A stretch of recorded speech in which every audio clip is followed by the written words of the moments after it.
Uh-oh, we're not live.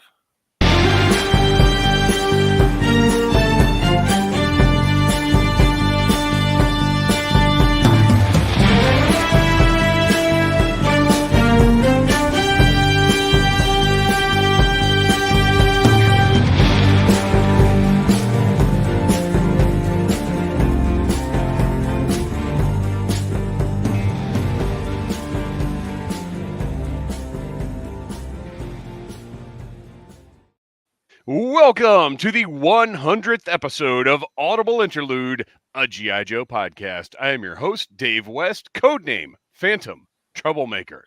And I'm your co-host, feeling some deja vu, Noel Wood, codename Frogs in Winter, apparently tonight. Crapshoot!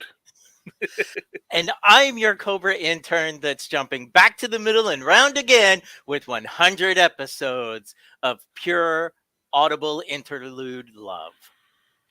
So this is while it's officially our 100th episode in the first season of Audible Interlude, the only season of Audible Interlude that ever will be, we've got more than 100 episodes in the can. We've done bonus episodes, we've done interviews, we've done specials live at different conventions. So we've got more than 100, but this is officially, sequentially, number 100 that we started about a minute before you guys saw it. And because I'm still getting used to StreamYard and having to, it's like Waze. Does anybody here use Waze? Do you guys use Waze? Isn't it very frustrating how when you choose where you want to go, you choose your destination and then you have to hit again to go? It's very frustrating. StreamYard is very similar because you have to hit go live and then it says, "Are you sure?" And you have to hit go live again, which is why we, the three of us, chatted amongst ourselves for a minute. Well, so that's what I'm wondering. Do we now have swivel arms because we're episode 100.5? Oh, wow. I don't know. My arm mobility has, I got to say, after 47 years, I don't feel like my mobility is improving. I'm not upgrading in the way that the Joe line did over the years, not personally. All right, so we've got some 100th episode stuff tonight. You know, you'd think, oh, maybe there'll be a little bit of spooky because it's the night before Halloween, but we had not originally planned to even do a live stream. And you guys, I think we're spoiling the Audible Army because is this 4 live streams in a row? Yeah. It's Not just 4 days of live streaming. It's just how things have worked out because what happened is, you know, to be honest, full disclosure, I thought 1027 was going to be a little more significant than it actually was. So I asked the guys, I was like, hey, should we just do a live stream Monday? Because we were going to record our segments episode tonight. I was like, should we just make it a live stream so we can cover the 1027 news? And then the 1027 news, we've got a couple things to talk about, but it wasn't as significant as I expected. So Mandalorian Jedi is not here with us live, but that's okay. They will be contributing later in the show, whether we like it or not. Toy Reclaimer, welcome to the party, pal. We're going to have to recast Die Hard as with G.I. Joe, although I got to say, maybe just Chuckles in the role of Bruce Willis in a G.I. Joe Die Hard. Alan Rickman is Hans Gruber, though? I think we have cast Alan Rickman as Cobra Commander before. I mean, I think we've had that conversation. Would have worked in another world. Toy Reclaimer says first season was the best. I'm going to have to agree with you. We'll never get back to that one. Payne's Toy Samples. Hey, all. Yorktown Joe, what's up? Oh, no. I feel like now somebody is going to perform a diving headbutt to my Tinder bits after seeing a what's up out there. A little wrestling reference for everybody. So we got a couple of things to talk about. We got a lot of things to talk about, actually. I did way more research than is absolutely necessary for this episode because I went back through, I didn't go back and listen to episodes, but I went back through the notes of every single older episode. Oh, we got a Hans Gruber in the audience. New York Night, 1974, Gutenberg Morgan. We're getting Grubered, people. So I went back through all of the notes to bring up some bits and pieces of information about past episodes, and we're going to discuss some of our favorite stuff from those episodes. We also asked for that from Sound Off, which if you're following Audible Interlude Podcast on Instagram, every Monday when we're doing a live stream, we put up a post that says sound off, and we ask for your input. Also on Audible Interlude Podcast on Instagram, you can go click on the link and get yourselves some Audible Interlude t-shirts that are on sale right now. Well, you can't get the one Kristian's You can't get wearing, mine. but it is Like- Halloween-y, nice orange and black going on. Mine is in tribute to somebody who October 31st, that is his date of birth. He got to the party, and he did the Smurf. These shirts are available now, and they're on sale till midnight. $16, the base price, and there's all kinds of different. You can get all kinds of sizes, colors, different merchandise, phone cases, and coasters, and all kinds of other stuff with Audible Interlude logos on them. So go check that out, Audible Interlude Podcast on Instagram, and also check out our partner Slickalicious, who designed this incredible Beastie Boys tribute shirt. Check out Shop Slickalicious on Instagram while you're there. Woo! We are live on the Needless Things YouTube channel. Lots of reviews all the time, including going up tomorrow. Got Chuckles right here. The review happens tomorrow. That would be And- Philip Chuckles Provost. But anybody who's watching now will get a little sneak preview of that. We're going to do a little three-way review because I believe we all received our Chuckles, and we have some thoughts. So I'll start by saying the figure itself, just the figure, is, I think, beautiful, tremendously successful. The shirt looks incredible. I love the portrait. I am a little tired of the loosey-goosey pieces that are on these figures. It's a little frustrating to me to move a figure, and every time you touch it, this piece goes off in some random direction. How do you guys feel about his shoulder holster or that kind of stuff in general? Mold it on. I don't care. I'm not going to ever take the thing off. I was actually contemplating taking it off because it's so loose on Yeah. Because, I mean, that was Yeah. like one of the first things you lost as a kid. Yeah, every time. I mean, I actually forgot as a kid that he had one because I think I lost mine within, the first couple weeks of having it. Oh wow! See, that was that shoulder holster. I don't know if you remember growing up in the '80s, like when you discovered that shoulder holsters were a thing. That was awesome, and the fact that he had that was one of the big selling points of Chuckles being a cool figure to me, was that he had that shoulder holster, and of course the Magnum PI-esque shirt. But it helps as only well. worked as an undercover agent in Florida and Texas. It's Well, true. Otherwise, it's got to be under the shirt. If we're being honest, the original Chuckles figure doesn't work as an undercover agent very well at all under any circumstances, but it's fine. And that's we got Ritz Murphy is in the house. What's up? KB Jodographs is here.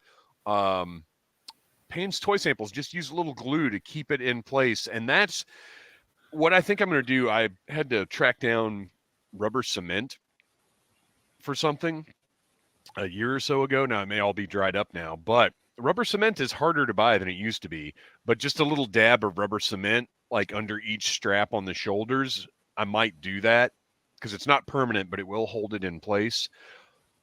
But here's what I think the real issue is. It's not so much that it's a separate piece. It's that it's too stiff of a plastic and it doesn't hold snug to the body.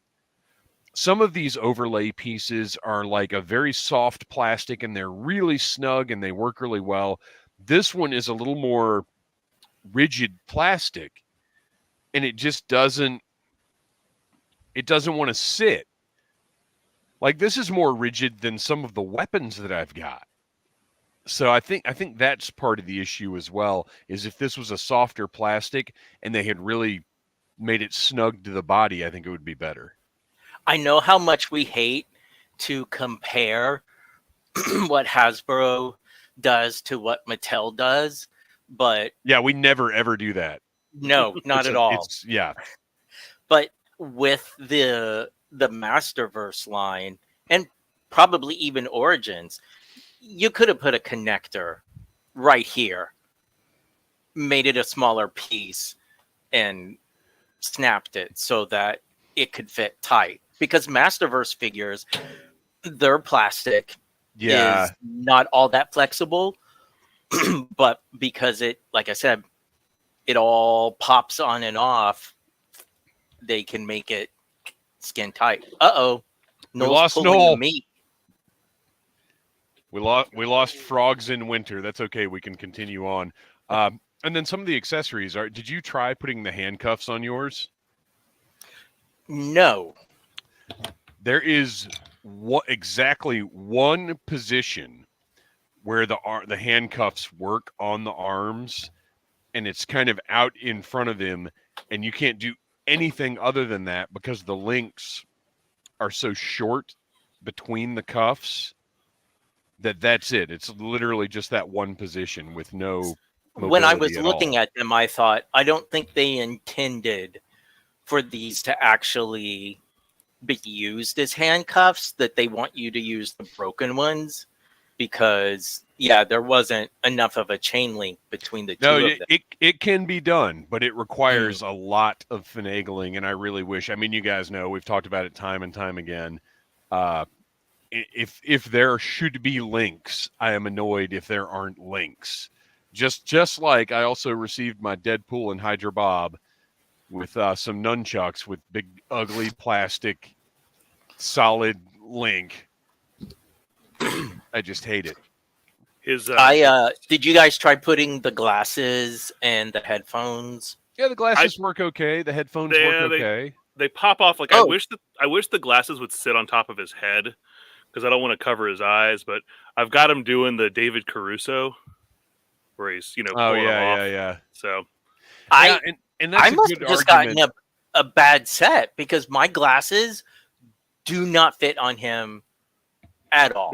They look awkward on his face. They don't really fit right on the face, I don't think. They don't look as good. Sergeant Slaughter's look great, and they can't seem to achieve that again. And I wonder if it's because he didn't have hair, but Buzzer and Chuckles both have hair. But did you see kind of the trick I pointed out with Buzzer, where you have to put the arms behind his ears and then kind of push forward?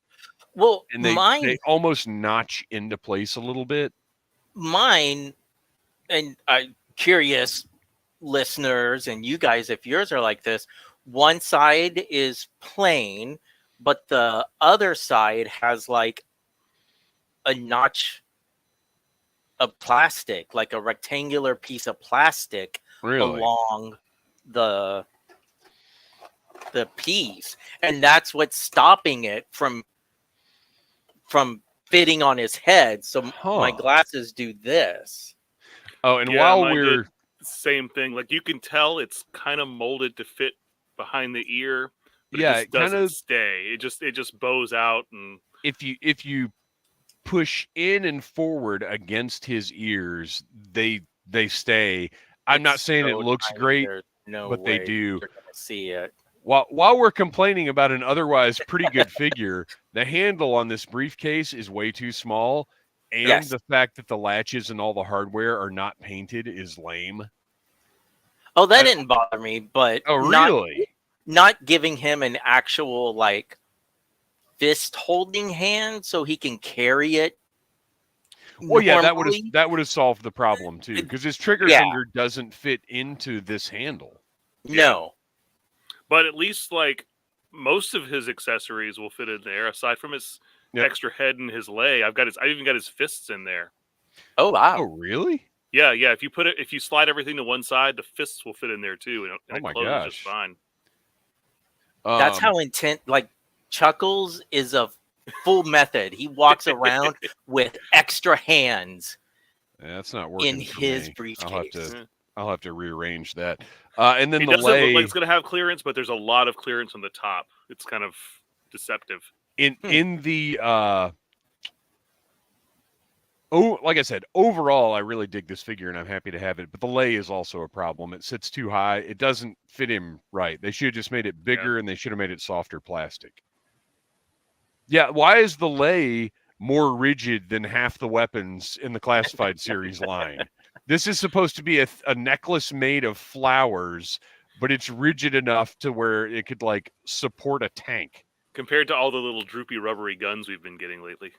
So, and that's what I wanted to talk about when, we were kind of talking about this a little bit before we went live, was it seems that the Classified line has gotten a little too big for singular oversight, and that things are slipping by, and they're not huge deals, but there are little things that I feel like earlier in the line wouldn't have gotten past. Here's another thing that drives me nuts, and it's the same thing that was on Tripwire, is this cut joint at the bicep.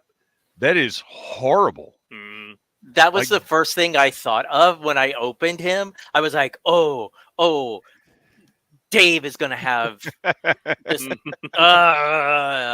moment. So bad. And it should just swivel only where the shirt meets the arm. And they did with what, Bazooka, I think. Yeah. It doesn't make any sense for it to swivel there. And we're seeing little things. Okay, wait, we've got some good stuff in here. Ritz Murphy, it's a Chuckles party up in here. It is indeed. Todd Bratchford, yo, Interlude. Renegade Biker. I thought that said Renegade Baker at first. I was like, oh my gosh, is he making some kind of black market pretzels out there? Renegade Biker 24, hey there, panel and chat. Rachel, what is up? Rachel, it's the throwing death lay. You're right. So this Chuckles, this is like Odd Job's hat. Chuckles takes this incredibly rigid, deadly layoff and throws it and incapacitates Cobra Troopers with it. That makes sense. It's like it can be like a garrote, like he just chokes them with it. Yorktown Joe, I like Chuckles, but the accessories are a bit rough on mine, like the Transformers style Walkman, but could have maybe been a snow job price point figure. I love the Transformers style Walkman. I wish the headset was connected to it like they did the Star-Lord figures in Marvel Legends. I would have preferred that. But still, it's fun. Headphones don't stay on him. They're really? Super loose. So yeah, mine just didn't sit right. I tried it one time and then. Well, and that's the thing is I'm not, and really the bottom line is most of these accessories I'm not going to use. I'm not going to display on him. I might put the headphones around his neck because they'll probably fit better than the lay. But most of this stuff is going in a baggie and going in the drawer. So it's not a big deal. Overall, like I said, I'm happy with the figure. It looks great. And then the beat up portrait is awesome too. I love how well the shirt pops. I'm glad they didn't go with something muted. Yeah, they really went with some bright colors, and the detail on the little flower is really nice. But I do think you're onto something as far as, is the line growing so fast that, just these little things get through? Because when you think about it, for most of this year, it's like we have a wave, then we have a really awesome wave, and then we have a wave that's good, maybe a few problems here or there. It just seems to constantly alternate, as opposed to every single wave is just knocking it out of the park.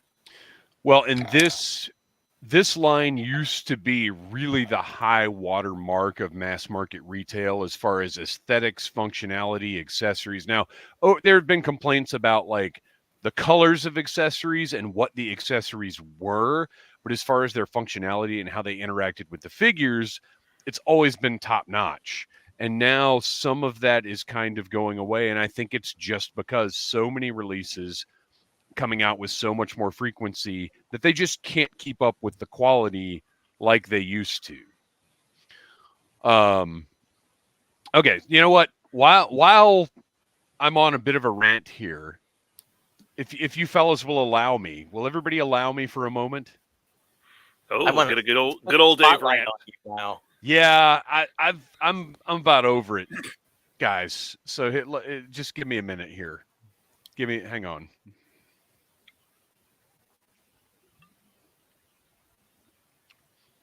All right. Nobody asked for this is the dumbest, most disingenuous argument I've ever heard about anything ever. Who asked for Star Wars in 1977? Who asked for Ghostbusters in 1984? Who asked for Hasbro to bring G.I. Joe back as 3.75-inch figures in 1982? It's the dumbest thing you can say about anything that gets released. If nobody asked for it is the best argument that you can come up with against something, you should go back to arguing school and ask for an oatmeal cookie and some apple juice, you loser. Anyway. All right. Was that in regard to the Super 7 mothership? Because I've seen that comment quite a few times. I've seen it quite a few times about everything. Literally everything. Oh. Toy Reclaimer said, who asked for this rant? Nobody asked for this rant. You know what? Toy Reclaimer, the algorithm has asked for that rant. I have seen that comment on everything from movies to TV shows to toys. I've seen it pop up a couple of times recently, in regards to the G.I. Joe line, but not just the mothership. And it's just such a stupid, ignorant thing to say, because if we only got things that people asked for, then we would only ever get like sequels and remakes, and like it's just stupid. But people say that about those as well. So I just don't get it. I don't understand even publicly saying that. But I also recognize that it's a troll comment and it's looking to get the reaction that I just gave it. So you win, trolls. You win. Well played. With all of that out of the way, you guys want to talk about some news? News. Let's do it. I'm going to change the banners. Look at that. So fancy. All right. Pulse is having a Halloween sale. I had not, but it's been going on for a while. I didn't bother to look at it because I assumed it was all just like role-playing stuff or things I wouldn't be interested in. And that's exactly what it is. But it's 20% off. I don't believe there's anything G.I. Joe on the list at all, but there is a lot of stuff on there that's pretty cool, and 20% is a pretty decent discount for Pulse. So I believe it runs through tomorrow. If you haven't looked at it, go look at it. Some pretty decent prices. Also, if there's anybody out there that hasn't gotten the Viper 3-pack yet and wants it, Big Bad has it as part of their Halloween sale, which I think ends tonight as well. Noel and the saga of the Vipers. It's been popping up at Ross for, is it $15? What? Something ridiculous like that? No way. Really? It wasn't quite that low, but it's been popping up at Ross for like super cheap. Oh my gosh. I mean, look, if I found that thing for Actually, I think it was like 45. That's what it was. It was 45, I think. I mean, even that, $15 a piece for those, plus all those blast effects that I know Noel loves so much. If I found that thing in person for 45, I wouldn't be able to not buy it, even though I'd have to buy a second one. Well, I just bought today, even though I wasn't interested in the Python. Well, really, most of the Python figures, with the exception of the officer, the second officer, the one that was the officer before, the one that's mainly black. The Python Patrol Crimson Guard was up on the Bullseye deal, kind of off and on, along with the Crimson Bats, and I got one. I was like, if it's coming up for $13.99 after I watch it and they give me 20% off, then boom, I'm gonna buy it, even though it's not something that I really was interested in the first place. But yeah. You can't pass up deals like that. Oh, I missed this one up here. This is interesting. I haven't seen this take before. In my head, Chuckles is Ace Ventura for the Joes. So KB Jodographs and Ritz Murphy are actually acknowledging what I said. $15 for the 3-pack at Ross. $15.99? Yeah. Whoa. Oh Kevin my Riddle got the gosh. Duke with the Ram for 10. Yeah, I saw the That's Duke and worth the it Ram. for the Ram. Yep. Yeah, absolutely. Kevin Riddle, I got the Duke with Ram for 10. Yeah, Ross is a tough proposition because over the years I've seen so many different things posted. Like, found this at Ross.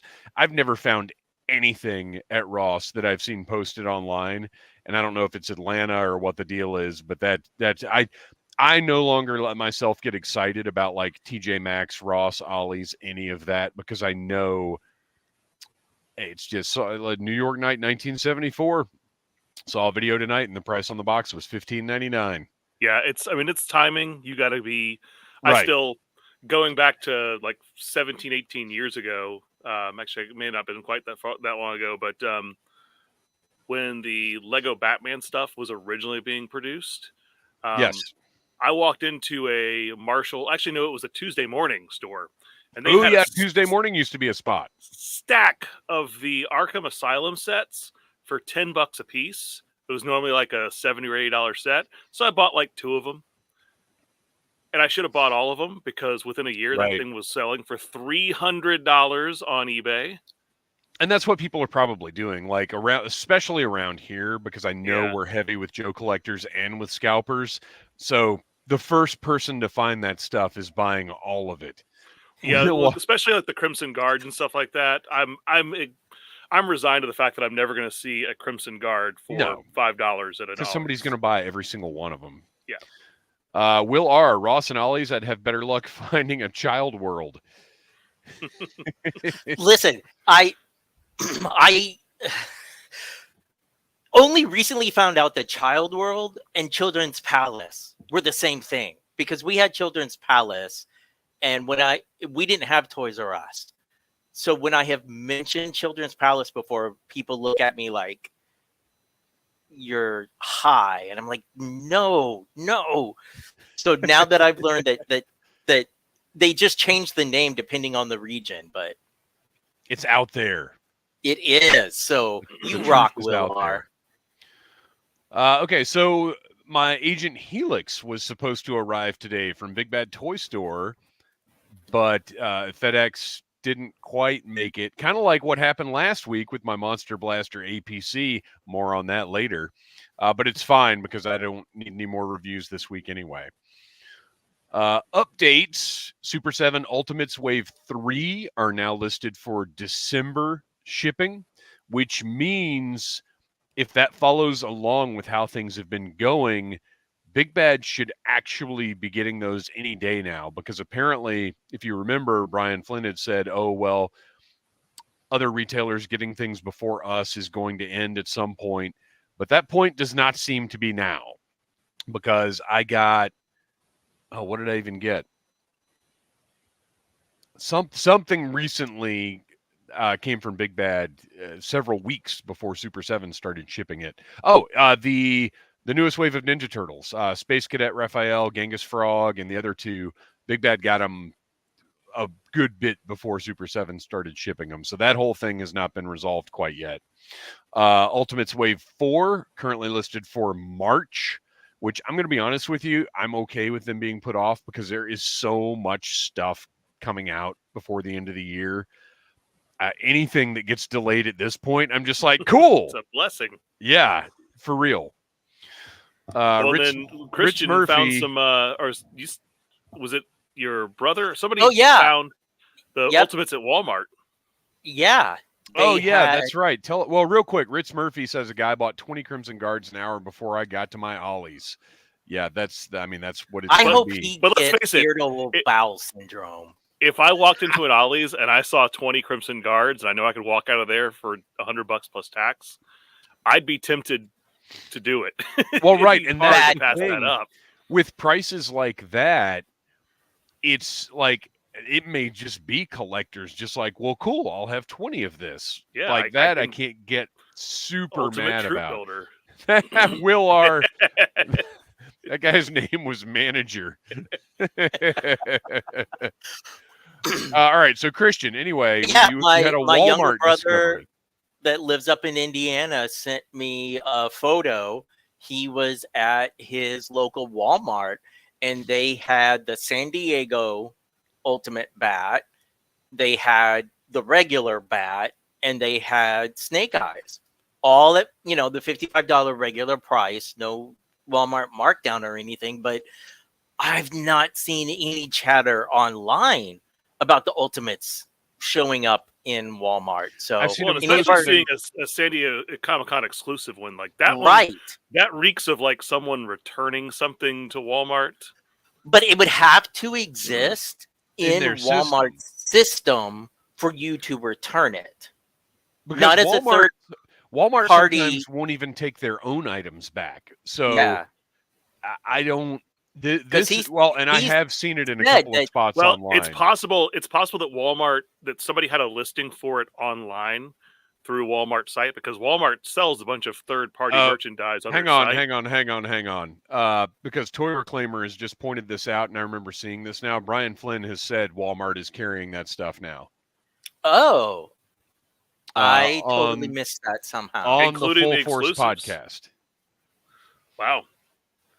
Like Cool. I can see the regular release stuff, like the regular bat and the Snake Eyes showing up, but the Comic-Con exclusive one is the one that just really blew my mind. But I've seen Walmart get other conventions exclusive Funko Pops. That could just be they're trying to clear out stock. I think that's exactly what it is. The dude 13. I seen blue bat and blue Snake Eyes today in my Walmart. So there you go. All right. I just wanted to mention this. Pixel Dan posted pictures of Star Brigade Cobra Commander, and now I really want a Star Brigade Cobra Commander. That figure is awesome. All right. Are you guys ready to talk about 1027? I feel like we've got 3.5 extra minutes here we can use. Gonna go for it? Let's do it. For it. Okay. So let me take my let me take our branding down for the moment so we can see our nice slides here. Well, and the funny thing is we could probably actually spend an hour talking about the Vamp because this thing looks awesome. Unbelievable. I mean, a bargain at that price. I agree. $100 for this? Are you kidding me? They did the full unboxing, which normally I would not watch an unboxing because I like to have my own thoughts for my own unboxings. I have not watched the Hiss unboxing. Did either of you guys watch it? Yeah. Watched the first few minutes of it, but I was working, so I never got around to finishing it. I just want to have my I want to have my own unboxing experience. So I generally won't watch those, but I did watch this one just because I wanted 1027 to be a thing. And they were very clear that it was pre-recorded because they're all in London for MCM. And it was either pre-record and show what they showed for this or just not do anything. So I'm happy that we got what we got. It didn't stop them from referring to it as a live stream that was going to go live at 3, but I got the link for it at 2:20. And it had already been online for an hour at that point, so it's recorded live, so they're not lying. Oh, and you know what? Before we get to the Vamp, we have to talk about, guys, some name reveals, including one of Audible Interlude's most wanted classified figures. Right? Raptor is on the way. He has come up so many times. We have discussed so many possibilities for how he could be executed. I'm very excited to see what they end up doing. If you remember, if you go back into the archives, one of the suggestions that we came up with was he would have a soft goods set of wings / cape, just like the original, but also something similar to the Vulture from the Spider-Man movies, and an actual like flying apparatus. Yeah. Well, I'm willing to bet. And sorry, my voice is going out tonight. I'm willing to bet that he's going to be a deluxe figure. Oh, he's got to be. For sure. I feel like he has to be. Yeah. And then also name revealed, and a lot of people are going to be very excited about this because they've been dying for him. Iron Grenadiers. Which, that's the first time we've had an IG in the line, unless you count Metalhead. But Metalhead is a Cobra in this case.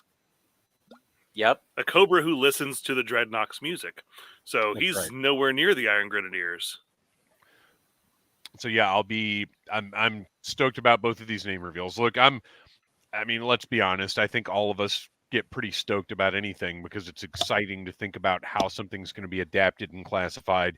It's exciting to know that the line a year from now, because we're going back over our history, name reveals are usually about a year out. So that's what we've got to look forward to a year from now, and I'm very excited about it.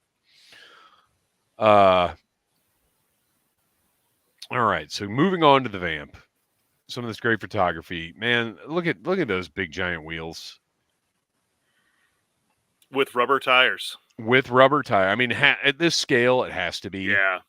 Yeah. Clutch, looking cool. I like Yeah. the continuation of the tattoo theme, and to me, I know not everybody likes the tattoos, and that's fine. But to me, it's nice to see it as kind of an extension of what they did with rock and roll. And yes, Clutch is a guy who would have these kinds of tattoos. And the fact that they're actually pulling off a pinup girl, and Lenny just straight up said pinup girl during the stream was just kind of wild to hear, to be honest. The one thing that concerned me, I don't know, did you guys notice when they pulled the Vamp out of the box, there were stress marks on the hood already? I did not notice. So I don't know if there's a good shot of the hood in here. There's not. So the two vents that are on the hood, there were stress marks on the sides of the bottom vent, but we don't know what model that was they unboxed. We don't know because this isn't coming out until May. Well, it says May, so who knows? Could be earlier. Well, so May, so potentially February or March, but at the same time, like what they unboxed was probably not a final production model. Right. So my hope is that we're not going to have to worry about those stress marks. But they were very clear. They were right there in the video, to the point where I'm a little surprised they didn't just not show the video. They were so clear, just white marks. But anyway, other than that, everything about this was impressive. To the little toe hooks on the front, those yellow toe hooks that are actually articulated, that blew my mind. The clear blue lenses on the lights, and the fact I didn't realize how customizable this was going to be. Yeah, with the hand grips. Those are the oh crap handles, as I called them. And what I couldn't figure out what he was referring to. Well, okay, so that's probably what they were talking about. I've never heard the slang for those before. You haven't? Oh no, I was trying because my son and I were sitting here watching this, and he was like, "What is he talking about?" And I said, "Honestly, I don't know. I don't think I've ever heard slang for those, but clearly it's something they can't say on a Hasbro live stream. So whatever. Yeah, I believe it or not, I'd never heard that. But I love that those are removable. I love all the lights and the way that they did those. I appreciated Lenny explaining that the little divot in the back that lined them up. The removable engine is a nice touch. So I follow the Hasbro photographer on his socials, and when this got posted, I love that. So people were commenting, did Clutch kill whoever is coming with the ferret? Oh my gosh, right. Clutch is wearing a helmet. He killed somebody. All he responded was, yes. Well, right. We don't know which question is correct. And I just love that he's messing with the fans like that. Right. This is so much story, and it's fantastic. Well, and we'll take a closer look at this in just a couple of slides here. But first, I want to say to New York Night 1974, who's next? Toxo Zombie? I hope so. Will R. Ice Cream Soldier. Let's go. Yes. New York Night 1974. Voltar. Yeah. Will R. RoboCop. I mean, give me a RoboCop. I'm down with I mean, that. it's sci-fi, right? Just with different colors. Oh my gosh. Absolutely. And that's why sci-fi can't take his uniform off. Because he's a RoboCop. All right. The interior looked beautiful as well. Like when he was showing just all those tampos and all the sculpt and everything for the dashboard. I mean, you have to do that stuff at this scale, but still just seeing it like that is mind-blowing how incredible that looks. And it's not They stickers. didn't have to put that much detail in there, and they did. I like that they've got the 60th anniversary figure sitting there in the passenger seat. I thought that was a really nice touch to throw that in there. And that right there is, hey, figure photographers, look what you need to fill out your scenes.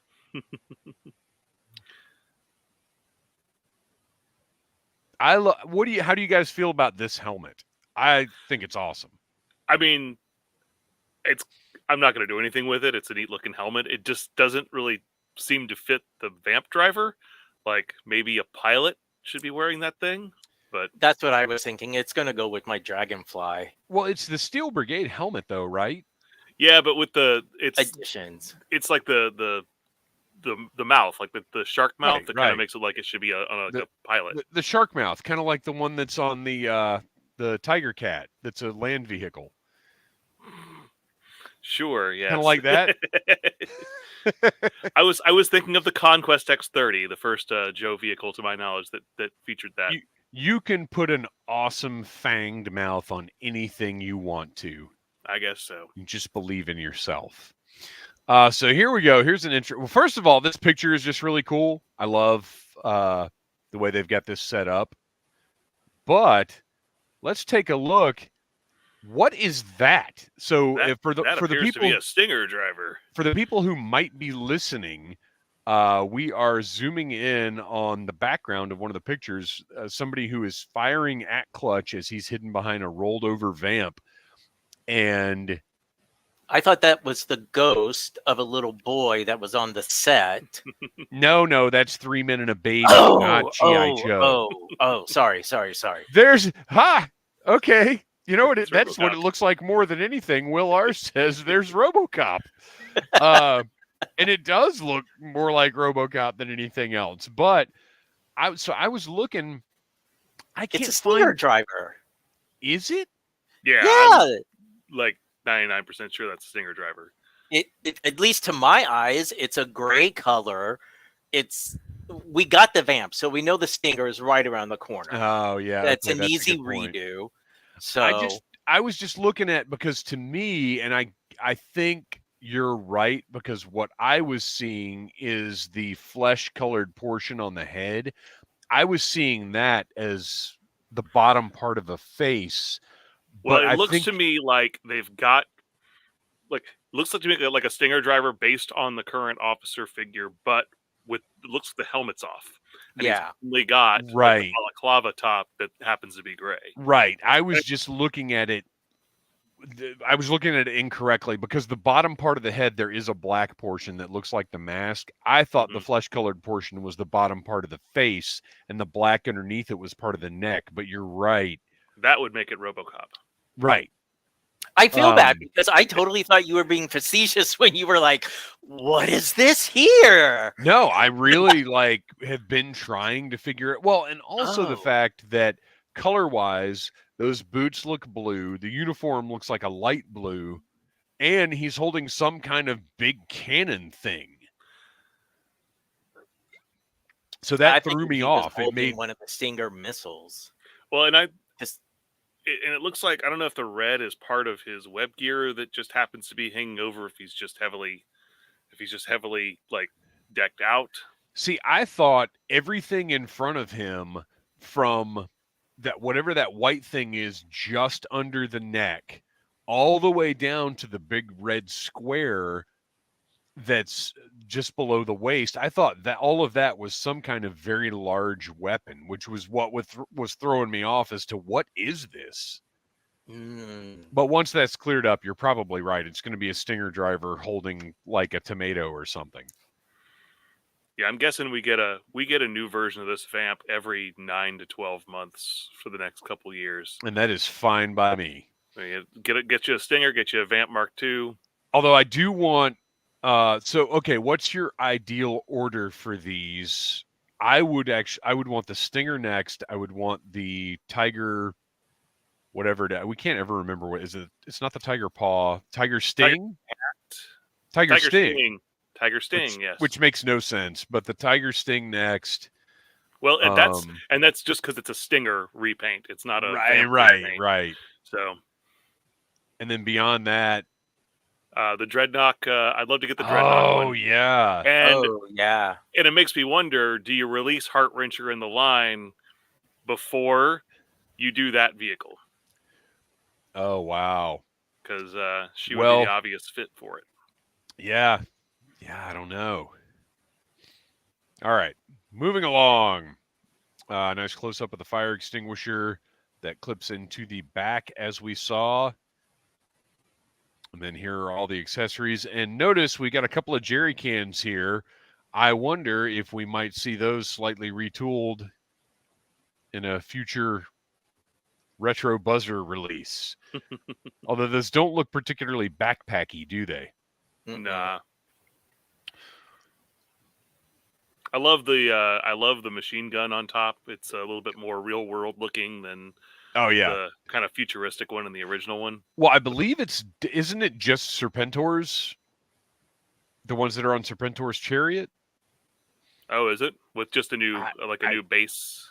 Yeah, I think connect the two pieces together. I could be wrong, but I think here's a decent picture. If you look, I think that's what they are. It's actually a dual mounted set of guns rather than a single double barreled gun like the original Vamp. I thought it was all one piece. Yeah, I believe that's what it is. And then we've got our box art with very conspicuously in the background. So the driver to me looks like a female.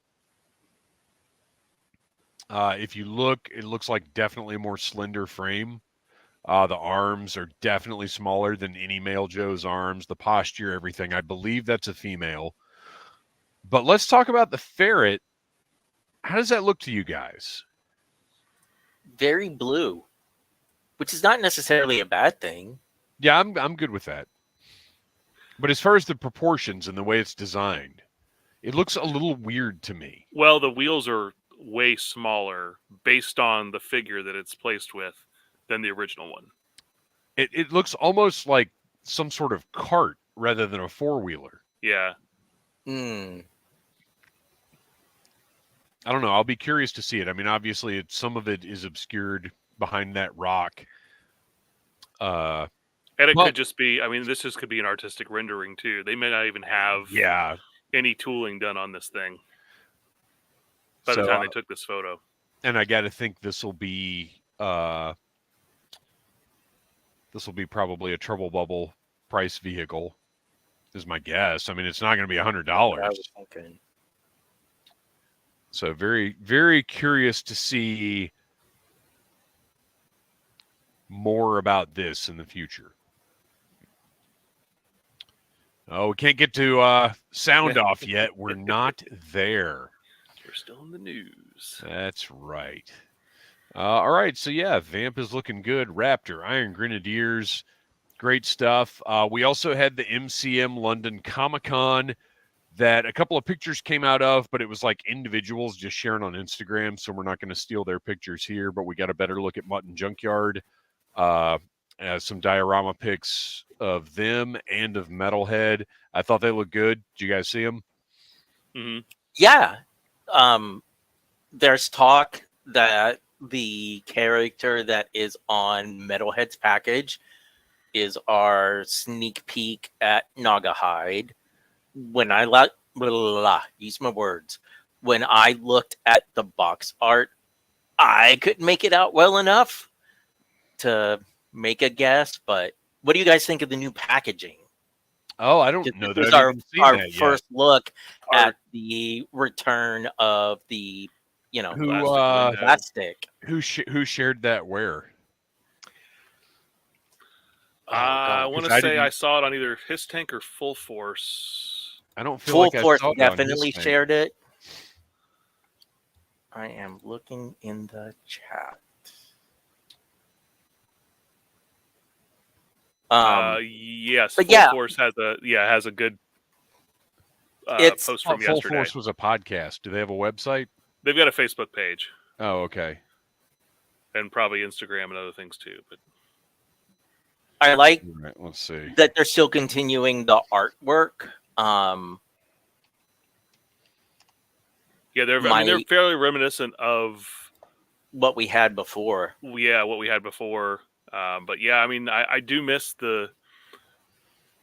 I like, for instance, I'm looking at the Mutton Junkyard wood right now, which has a lot of just wasted plastic behind it that I think could be used for art. Like, you can get Mutt, you can get Junkyard, and maybe a little bit more, like a couple of the featured accessories in there. But really, I don't need to see a bunch of stuff in plastic. That was my thought. Like, I understand it Oh, there we go. for the complaints that they were getting from the Mint inbox. I like to display it. Oh yeah, this is kind of Collectors, disappointing. Okay, so guys, we're talking about the new packaging, and it says Iron Grenadiers right on Metalhead's box. Yeah, but it says Cobra Metalhead. And Cobra and Iron Grenadiers are two separate factions. Well, yeah, but I mean, right there, Iron Grenadiers. It's on his box. So, Well, yeah, right in front of a Cobra symbol, and it says Cobra Metalhead below that. So, are they saying that the Iron Grenadiers are a subgroup of Cobra? Because I don't like that at all. Probably because that's what they've been doing with Destro this whole time. Is all of his stuff has Cobra. Well, but they were doing the old, they haven't yet done an Iron Grenadiers Destro. So, Noel, I don't think you're going to be happy with the direction they take on this. But guess what? Once you get that figure out of the packaging and put it on the shelf, it doesn't matter what it says. True enough. It's true. Hasbro's lore means nothing. Yeah, I don't know. Looking at these, they are on for anybody who wants to check them out. They're on the Full Force Facebook page, and yeah, I'll be honest. This packaging is just not as exciting to me as what we've been getting.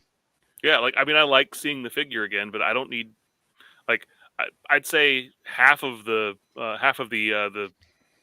especially something the size of the Mutton Junkyard package, half of that being the artwork would have been good for me. Yeah, I don't need to see all 6 of Metalhead's rockets. Yeah. But whatever, it doesn't matter. Again, I don't need to see all in the trash of anyway. Mutt's fists.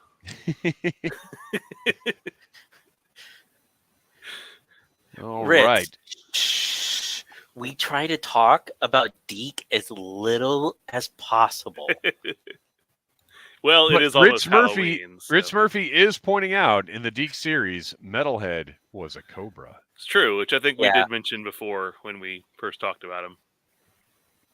All right. Well, that is it for the news. There wasn't a whole lot to cover, but that's okay because we've got some 100 stuff to talk about. My gosh, we're not going to get anywhere near to all the things I made notes about. You guys, are we ready to talk about the first 100? The first 100. First thing I wanted to mention here, back when we were figuring this show out and what it was going to be, we did a couple episodes about G.I. Joe on the Needless Things podcast back when that was a thing. Well, it's still a thing. You can still listen to the Needless Things podcast wherever you get your podcasts. And we had to come up with a name for this thing. Like there are so many steps to figuring out what you're going to do with a podcast and some possible names that got thrown out. And I don't know if these are all from me or if, I I don't know. These are just the notes that I had. We considered the Mass podcast, which is terrible because it sounds like it's going to be like a Catholic Church podcast.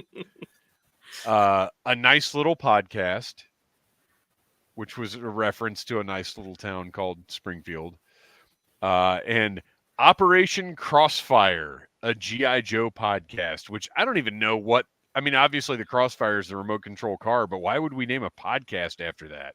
Yeah. I think maybe the thought was that news talk political show Crossfire, that we'd be talking about things. Very timely reference from 20 years ago. You're right. Yeah. So those names are all terrible. And of course we eventually settled on Audible Interlude, a reference. Well, I think I had thrown out knowing is half the babble as one, and that we wound up using that for a segment later. Yeah. Yeah, absolutely. So, yeah, I think we settled on a pretty good name that isn't too similar, because the whole problem with Needless Things is it's too similar because it's inspired by the Stephen King book Needful Things. And now if you Google Needless Things, all you get is Needful Things. It was a terrible name that I never should have chosen, but I still like it because it has all kinds of different meanings. But over the course of the years we've been doing this show, we've done all kinds of different segments. You know, we started off not even doing live streams, not even doing live shows, and we were monthly at first. But from the start, we knew we wanted to do reviews, and we'll pick a few favorites here from our reviews. Kristian, do you have a one that you particularly enjoyed, or you look back on and you think, you know what, we really nailed it with that one? I do, but it's actually really recent. And that's okay. Recency bias is a thing. Yeah, it's the Revenge of Cobra. Because it was, to me, it was so unexpected, because I thought, you know, I'm just going to talk about this one episode. You know, they introduced Shipwreck. That's it. We're going to move on. And it became like a 2-month-long voyage. Thing. Yeah. But those were some of the best nights, I think. Like so much laughter, and all of them but one episode were really great. So, yeah. Well, they compared were to some of the other stuff that we watched. Those episodes were. It was not taxing. Right. Through them. Right. Well, and we knew, and it was something that we knew we could look forward to every couple of weeks for a couple of months. I mean, it really was like a great thing to be doing. Going back to an earlier review we did, we actually together reviewed the Retro Fang. Oh, yes. And it was just fun, all three of us reviewing a toy together. But the one thing that I want to throw out there is the only positive thing I had to say about it was that it didn't murder me when I took it out of the box. Yeah. Noel, have you got a review you look back on with fondness? Yeah, I jotted a few down that were probably my favorites, but I loved our Resolute review, because yes, I think we all kind of went into it having either not seen it for a long time, or you had seen it before, right, Kristian? Oh yeah, yeah. So, you know, I was going into it thinking, okay, maybe I misjudged this the first time. I know everybody loves it. I went into it like with a really positive attitude, trying to get all the good stuff out of it. And I really had the same experience I had before, where like 20 minutes into it, I'm like, it was going so well at first. And now I'm, but I think we were really honest. I think that was, just all three of us kind of having, slightly different opinions, but I mean, overall, I think we're all very critical. We can point out the good things on it, but, I think we presented a pretty good case as far as our opinions went. I think we are positive realists, and yes. Check this out. What's on Joe Mind is in the house. Congratulations on 100 episodes. Thank you so much. What's on Joe Mind? Everybody check out You guys have been around for quite some time now. I'm sure everybody's already familiar with what's on Joe Mind, but if not, check out that podcast.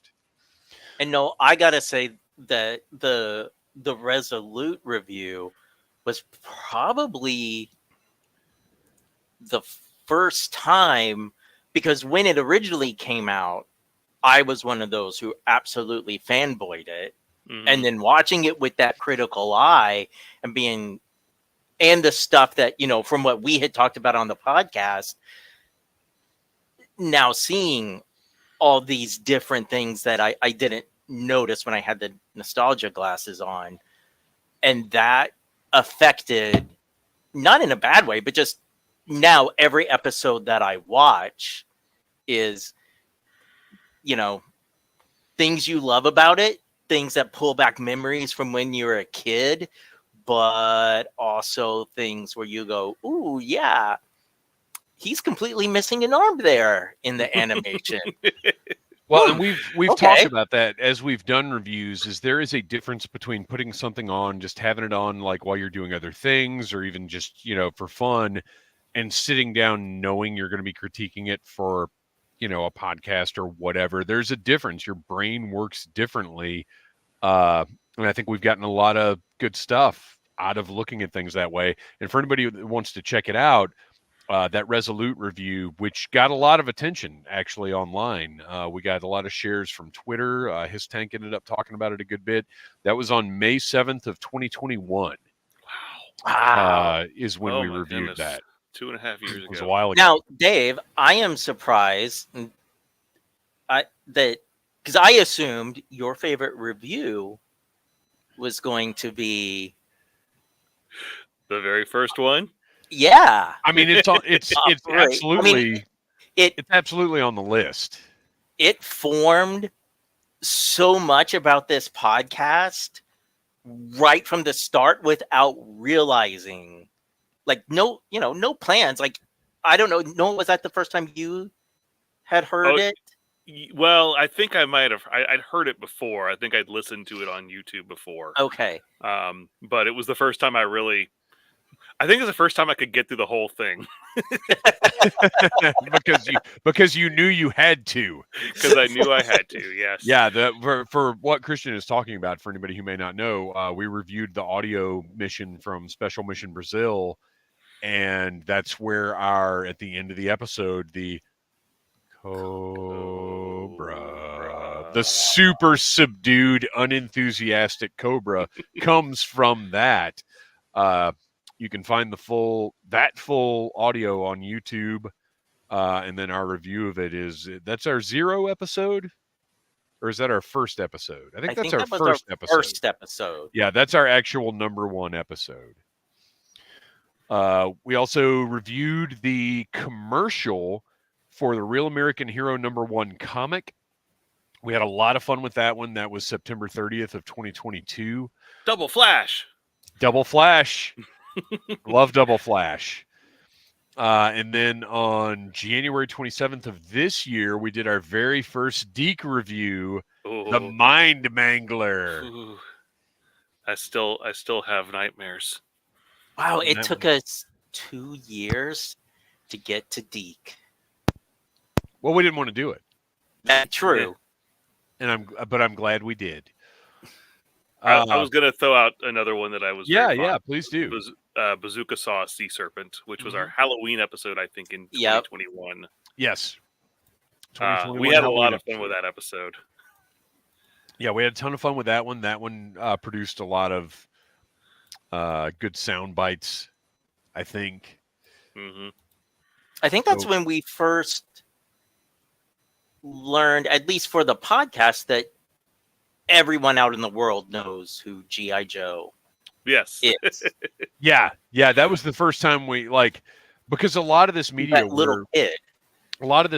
we are really, again, focusing on in a critically minded way for the first time. So to realize, if you're watching it casually, you think, well, yeah, everybody knows who G.I. Joe is. But if you're watching it for the purposes of analyzing, you're like, that's a little crazy that this 6-year-old boy can name every G.I. Joe at this covert organization. Any other review thoughts? For the chat, is there anything that you would like to see us review? Throw that out there. Wotaj says lethargic terrorist organizations are still dangerous. That is correct. Perhaps even more dangerous. So yeah, if there's anything you'd like to see us review, let us know. We also have a segment called Missing in Action, where we talk about characters that need to be represented in the line. And they may have been in like the Collectors Club or something like that. We need mainline representation for some of these characters. One of my favorites was Kristian brought up Rocky Balboa on the August 6th, 2021 episode. We talked about how Rocky was supposed to happen and then didn't. I still want to see a Sly in the G.I. Joe line somehow. Noel, was there a specific missing in action? I say my realistic pick, which is the giant blunder for Hasbro, was not doing a Pythona in the 3-pack, and then throwing in a guard as a separate carded figure, because that blew my mind when I was a kid. But of course, they just didn't think girl toys sold, which is why we didn't get an RC for Transformers either. But my personal favorite, because he was always kind of a personal, one that I always went to as a kid, was Sparks, because I had to make my tan grunt be Sparks as a kid, because he didn't exist in the world of toys. Can you imagine what an RC figure would have looked like in 1986, though? Yes, because I've seen the prototypes. Oh wow, I didn't know that was a thing. Yeah, they did they prototypes for RC, and they did multiple Unicron prototypes over the years. Do they look good at all? No. Okay, they don't. That's what I was getting. But really, realistically, neither do any of the other movie figures that weren't pre-designed. Dude, we infuriate enough Joe fans as it is. Let's not infuriate Transformers fans too. We got some good stuff over here. So New York Night 1974 wants to see Refrigerator Perry. I assume in classified, and I'm down with that 100%. Will R. Billy, yes, we need Billy. He was our first one. He was our first missing in action. Doc Venom, yeah. Billy was our first. Another favorite of mine, another one from Kristian, The Intruders. Yes! That we talked about on the May 6th, 2022 episode.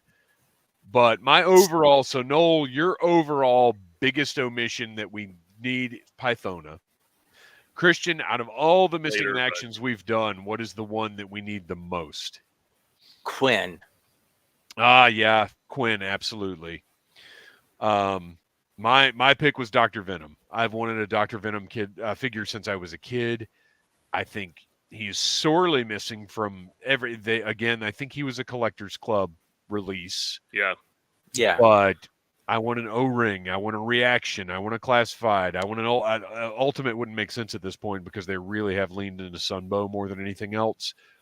But I'd give me all the Dr. Venoms. I want them.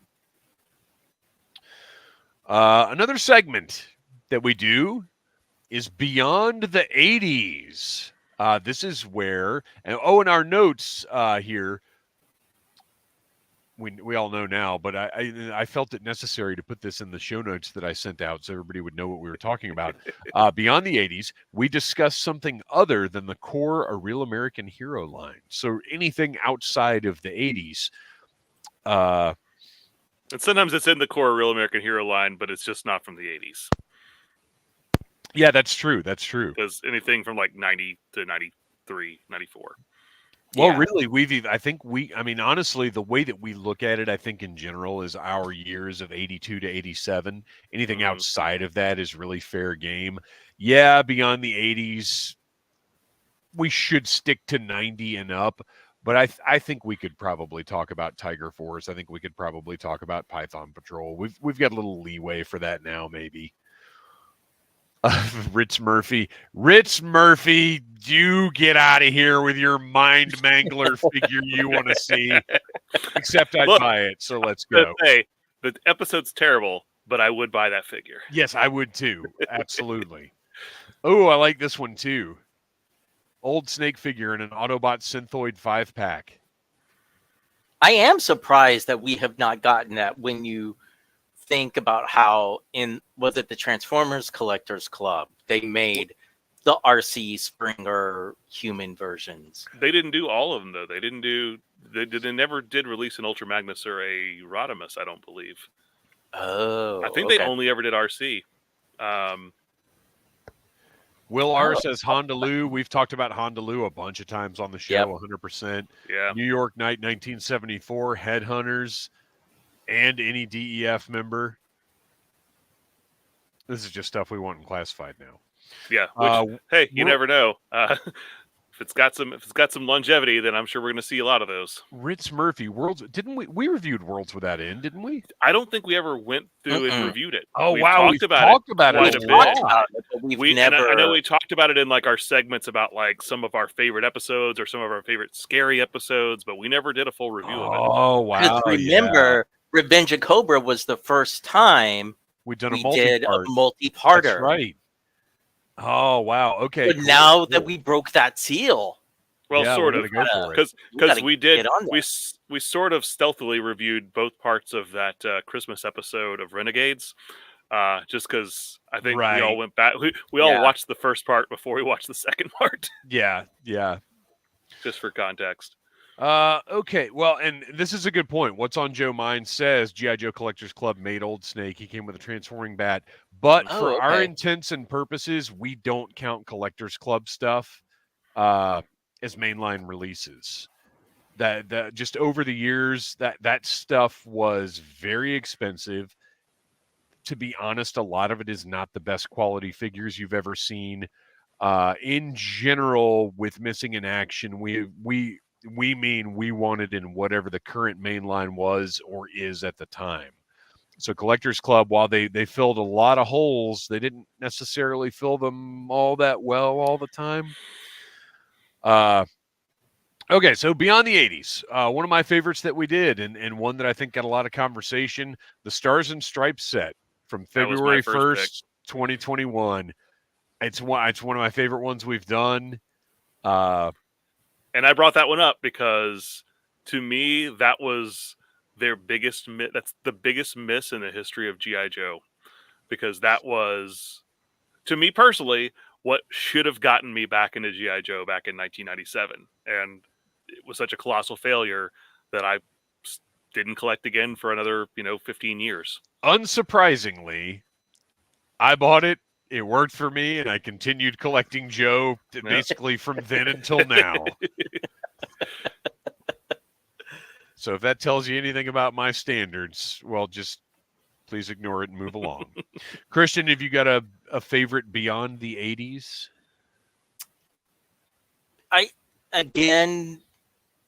Going with I know it's fairly recent, but the Star Brigade.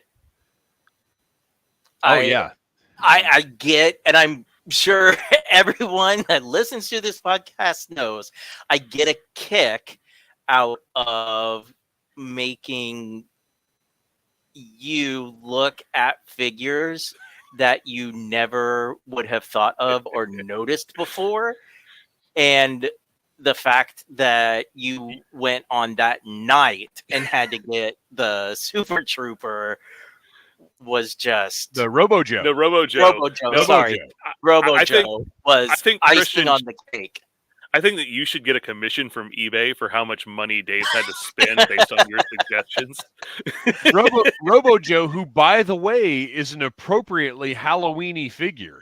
He is. Oh, very true. That orange and black, that's the stuff. So yeah, this Robo Joe I bought because of Kristian, and there are a few things, that I've had to immediately go and buy because this guy. I was my backup for the Stars and Stripes though, just because we all got such a great laugh out of that stupid rubber dinosaur, is the Dino Hunter set from 1993. Dude, I want that dinosaur so bad because he looks like he's just about to nervously inquire about something. I really want that. Somebody, look, Hasbro's not going to care. Some third party needs to just like make a mold of that dinosaur and just sell it.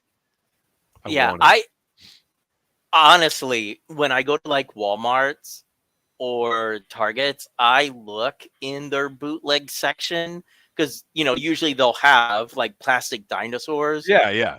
and you can find some I think that'll work with O-rings, but I've yet to find one that'll work with classifieds because I definitely want that dinosaur in classified scale. But exactly like that. Yeah, it Yeah, has to that's be why that the one. Jurassic Park dinosaurs won't work because they do look mean. Yeah, they look too much like a threat. Wotaj, the Viper really needs a battle action grip O-ring figure. I want to Vipe your Vindos. Yeah, I think we've talked about the Yes. Viper before too. KB Jodograph says, I'm shocked we've got barbecue but not blowtorch. 2 barbecues before blowtorch. Mhm. Yeah, and blowtorch is going to be such a nice looking figure once Classified gets around to it. Rachel says, I'm surprised Hasbro hasn't done a Dawn Moreno. I am shocked. Well, and I'm wondering now with the new comic license, and she's apparently a very big part of the new story. So we may be getting one soon, hopefully. Another one from Rachel. That dino looks like it just won an Oscar. You like me. You really like me. Daniel Rodriguez, have you reviewed all the mission tapes in G.I. Joe? No, we have only done Brazil. I would love to review I would love to review all the audio missions in time. It's just going to be a matter of tracking them down. I'm sure most of them are available on YouTube. I think there are a couple more on Yojo. I would love for Tripwire to be next. Listen and Fun Tripwire. But I want a Listen and Fun Tripwire so bad, and I can't make that kind of financial investment. So I don't want to get too caught up in all of that. So which con gets the exclusive Listen and Fun Tripwire as a classified release? Oh man. It's not a San Diego Comic-Con, really. I think that's got to be like a Yojo June. Well, they don't do a Yojo June. It's literally all they do now is Comic-Con and then PulseCon. Yeah. So I guess it would be maybe a PulseCon. I don't know. I would rather it just be like retro. Just put it out in the retro packaging. Okay, so any other thoughts about Beyond the 80s? All right. Instruments of Destruction is a segment where we talk about a vehicle up to and including its appearances in media. One of my favorites here, and another one where I was compelled to try to buy one. Or no, actually, this we waited until I had one. The Maggot. We reviewed January 13th, 2023. Okay, now I'm wondering, though. Did I have the Maggot for this one? Or No, you didn't. You got the Maggot at JoeCon. Right. I got my Maggot at Joe Fest. We reviewed it because I was reading the comics at the time, and it showed up very clearly as the replacement for the Hiss. And I wanted to talk about that fact. And then after we talked about it, I decided I had to have a Maggot, but it took me a while to get one. Yeah, I like the ones where I've had to buy a thing. Kristian, have you got a favorite instruments we've done? I do, and it's for that very same reason. When you guys talked about the Havoc, because that was a vehicle I never owned as a kid, but I always liked it. And when you guys, just that whole episode, I knew, like, next convention I go to that has one, I got to get it. And at Joe Fest, there it was, and I love it. It's a great toy. And it is a standout as something that is uniquely G.I. Joe. Noel, have you got a favorite instruments?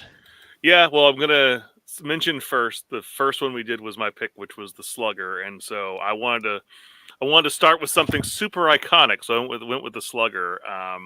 But I think my favorite one, that just because it was one that I just gotten my hands on again, I mean, I had one as a kid, but it was all in shambles. I got that brand new claw, and it was in great shape. And I was, it's such a nice little small vehicle. It's very tactile, and I could sit here and just review it as I was like playing with it. And I think that was the best part of it for me, was just being able to like go over and like describe the features as I was holding it in my hands. It makes a huge difference when we can actually have the thing sitting in front of us. Because we can talk about Joe Toys all night long, and that's fine, but to actually have it in your hands is very, very different. And New York Night 1974, a Mean Dog is on my list. I am actively looking for a Mean Dog in the right shape for the right price, 100%. What's on Joe Mind? Got to run. Glad you stopped by. Thanks for hanging out and having fun with us. Wotaj, I guess the maggot fits as a vaguely cylindrical animal, but breaks with the serpent snake Ophidian themes of Cobra. It is kind of a more disgusting. Well, it's really not an appropriate name at all, but it's fine. It's fine. It goes along with with worms, which is also somewhat snake-like. Yeah. I want to jump back to the claw real quick. So one of the things that sticks out to me with Instruments of Destruction is I was out of the line and had sold off most of the vehicles and stuff. So like when I got into the 25th, I didn't buy any of the vehicles. So having you guys who were, still getting vehicles in those late stages, being able to compare the original releases to the later releases that I never would have known that there were changes to. So like when Noel talks about, the one that came with the Cobra Commander Duke 2-pack doesn't do this or this. And, I think, I don't know, to me, that's good information, because if I was new into the hobby and I was going to shows or going on eBay, it just helps me kind of figure out, is this a first release? Is this a 25th? Which version do I want more? Yeah, and it's funny how similar some of them are, and if you don't have them in hand in front of you, it's the differences are not as apparent. I did not realize just how different the 25th anniversary water moccasin was until I, a year or two ago, got an original water moccasin again, and it's amazing how different they are in every way. The shape, the textures, everything. It's one of those squint test things. The 25th anniversary passes the water moccasin squint test, but it is very, very different. All right, another segment we've got, Springfield Showdown. 2 characters face off, and we determine the winner. 2 of us will pick a character and briefly describe why they'd win a fight. A third will choose the winner. This can be as ridiculous as we want it to be, depending on the characters. I think it will develop and get more fun over time. Turns out I was wrong. I feel like this segment just never really achieved what I thought it could achieve. I think it achieved more behind the scenes. Yes. Than it did on the podcast, because when we would have other stuff come up, because one of the things to keep in mind, listeners that are newer to the podcast, when we started this, Classifieds, I don't think had quite started yet. Like we didn't think that there would be getting news about it. That there would be Joe news that often. And then next thing you know, it seemed like, especially when we were monthly, we'd go to record and it would be like, oh, wait, here's all this other stuff we got to talk about. What segment do we take out? Springfield Showdown. And we went like, Noel and I had one, and I think we went like 2.5 months or 3 months of delaying it. And it became the Tiger Force Outback behind the scenes. Like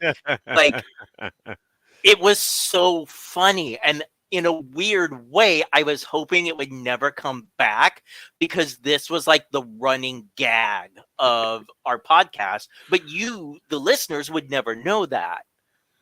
Oh, yeah. The listeners have no idea how many, because going through my notes, there are so many planned segments that were supposed to happen in like February and then would get pushed back to like May because news just kept coming in. And of course, news / start current reviewing events are the key thing that we have to get to. Like, that's the priority. Or we start reviewing something that we thought was going to take us 20 minutes, and then an hour goes by because Right. we have so much to talk about. Right. And then we would cut like 2 segments from the end of the show. That still happens all the time. I think of the Springfield Showdown, that last one we did, the one that we were waiting forever to do, and it was the one that I was chomping at the bit to get to, was because that was I can't remember who I was fighting at this point, but Major Blood was my combatant. Right. And I had written poetry, and I was like, Yep. got to get this poetry out there. Which, by the way, is a feeling that Noel has had since he was 13 years old. Yes. New York Night 1974, Roadblock versus Road Pig. Roadblock for the win. And of course, we also had our Slaughter or Nodder. Oh, yeah. And that's my note on this one is I think the most successful thing, well, not successful, the worst thing to come out of this entire segment is these 2 evil, just unbelievably cynical and mean commentators. Look, I told you I was neutral. I was in the middle. Just Kristian on that day presented a better case. But clearly, we have followed up on that because we are adhering to that rule every week by never mentioning Sergeant Slaughter again on this podcast.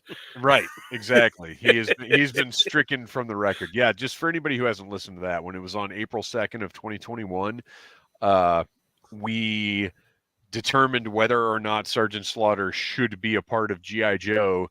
And these 2 diabolical fiends voted against Slaughter. They voted Nodder, and I will never, ever forgive them for that trespass.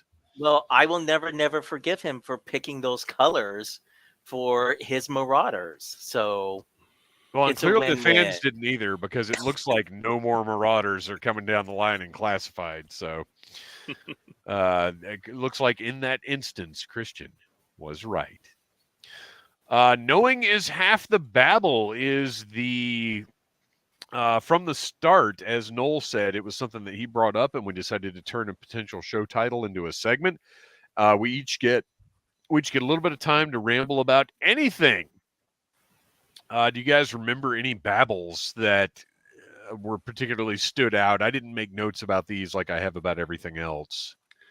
We've talked about everything from people selling custom G.I. Joe stuff to putting over charities. We've talked about a lot of things in Babel. We first threw this out as a segment, and it's one we've done, fairly consistently. We've skipped it a handful of times, so we've done it probably almost every, I'd say 90% of our segments episodes, we do it. Yeah. But when it first came out, I wasn't really sure what we were going to do with it. Just like talk about anything. I was like, all right, let me think of a G.I. Joe memory that's probably not something that's going to be in the general G.I. Joe zeitgeist. So, like, I threw out watching the Bozo Show as a kid because they showed G.I. Joe sometimes on the Bozo Show, and talked about the grand prize game, which we then later incorporated back into G.I. Joe with the big Joe game show. So it all kind of comes full circle. And I couldn't remember if this was part of Babel or Joe and Tell, because I remember it was on one of our live streams, but when Noel showed us his drawings. That was that was a Babel, because that was a Babel. Yeah. That's still not been seen by the general public. Yeah, Noel has yet to send me those images to share on Instagram. That's because it was insta regret. Dude, there's no regret here. No, those were awesome. Yeah, I think the world deserves to see those. So one more thing about Babbel is on March 5th, 2021, I made the rule that I would complete my childhood collection before buying anything else. And on April 2nd of 2021, I broke my rule. Moving on. We're not going to get too deep into these. I'll just mention that America's Elite was introduced in episode 4, where we would pick the best version of a character from all Joe lines. And we just had a lot of fun with that. I don't think anything specifically stands out too much. Rank and File card was introduced on November 11th of 2022. That's where we are reviewing the original file cards.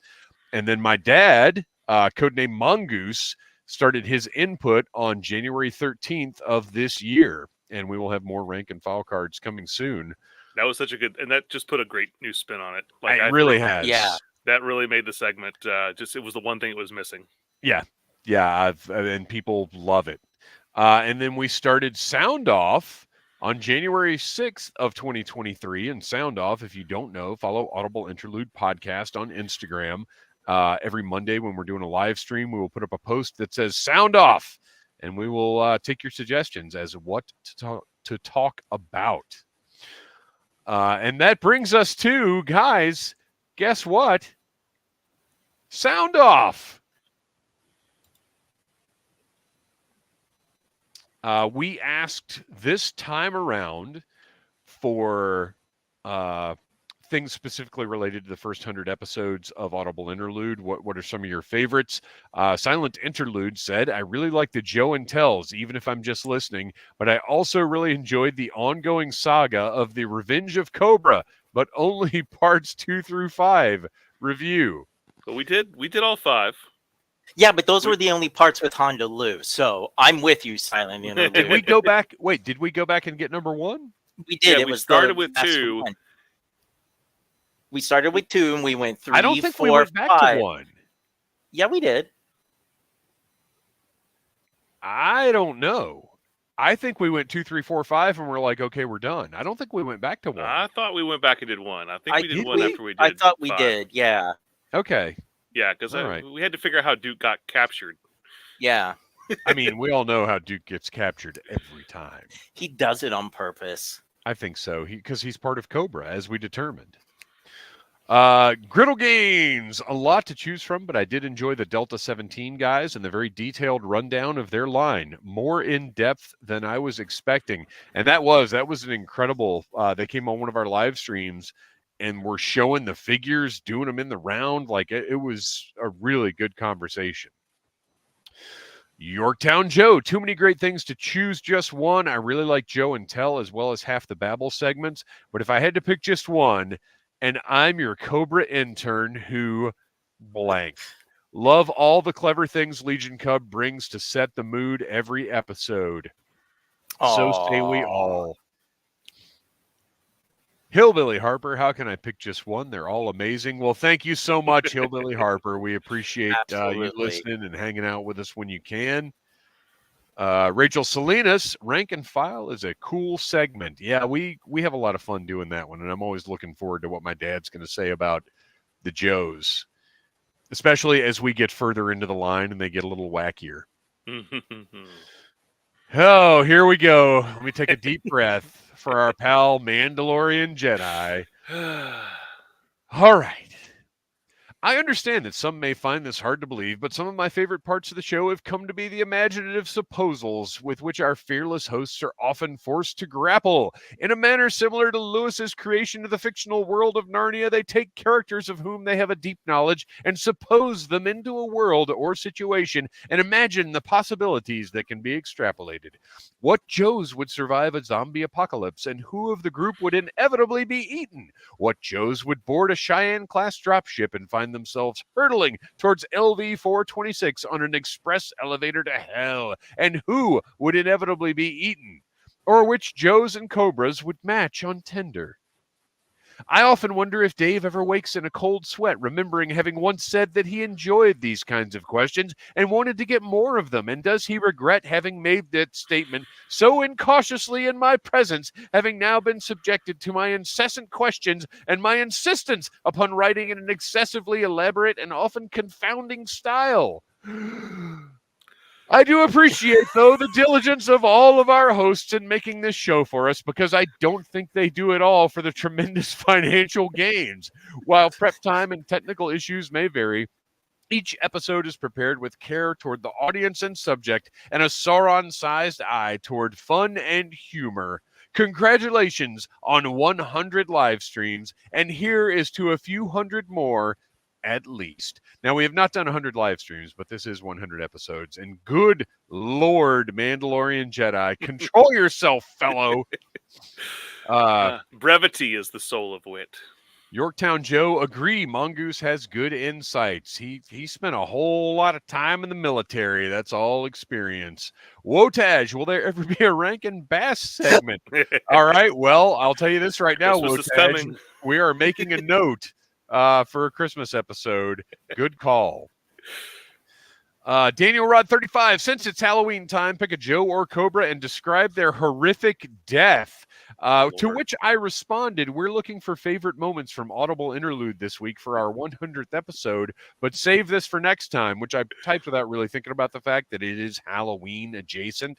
And then, oopsies, guess I should have read the description. For me, it was Mission Zero because that's where I first found and liked this podcast. Wow. So, having said that, I do feel like since Halloween is tomorrow, we should pick Joe or Cobra and describe their gruesome and hideous death. I did not prepare for this at all, but I realized we should do it now. I am going to pick Super Trooper. Super Trooper was deployed to the battlefield as a symbol of Joe's strength, as a figurehead, if you will. And he was put out there in this glossy, shiny chrome armor, which unfortunately, over the years, because it was an untested material, has started to oxidize. And particles of that armor have over time been seeping into Super Trooper's system and slowly poisoning him over the years. So Super Trooper has been decaying from the inside for over a decade. Finally, madness takes him, and on the battlefield, at a crucial moment in a conflict between G.I. Joe and the Iron Grenadiers, since people seem to love them so much, Super Trooper loses his mind and can no longer determine the difference between friend and foe, turns his chromed out submachine gun and starts mowing down his fellow G.I. Joes.